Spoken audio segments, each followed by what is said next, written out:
आपण पाहतोय महाराष्ट्र सरकारचं गुजराती प्रेम आता समोर आलेलं आहे। गुजराती साहित्य अकादमी पुरस्काराला राज्य सरकारनं निधी दिलाय।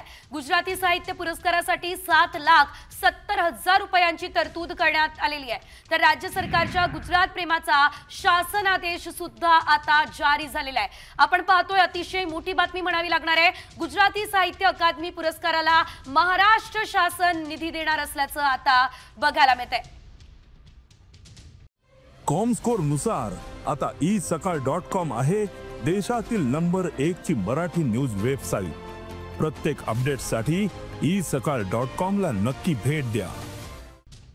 या संदर्भात अधिकचे अपडेट घेऊयात आमचे प्रतिनिधी भरत मोहोळकर यांच्याकडून। भरत, आपण पाहतोय महाराष्ट्र सरकारचे गुजराती प्रेम आणि गुजराती साहित्य अकादमी पुरस्कारासाठी सरकारने निधी देणं हा अट्टहास नेमका कशासाठी? सविस्तर माहिती या संदर्भात।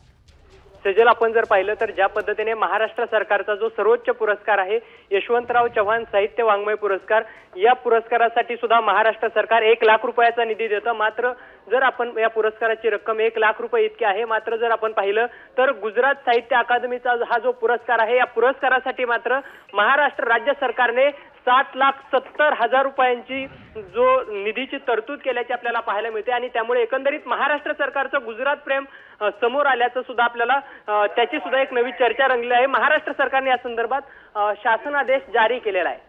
निश्चितच धन्यवाद भरत दिलेल्या सर्व सविस्तर अपडेटसाठी। एकंदरीत आपण जर बघितलं तर महाराष्ट्र सरकारचं हे गुजराती प्रेम जे आहे ते आता समोर आलेलं आहे, कारण निधी सुद्धा गुजरातच्या दिशेने वळवला जात असल्याचं बघायला मिळतंय। गुजराती साहित्य अकादमी पुरस्काराला आता हा निधी दिला जाणार आहे आणि तब्बल 7,70,000ची तरतूद करण्यात आली।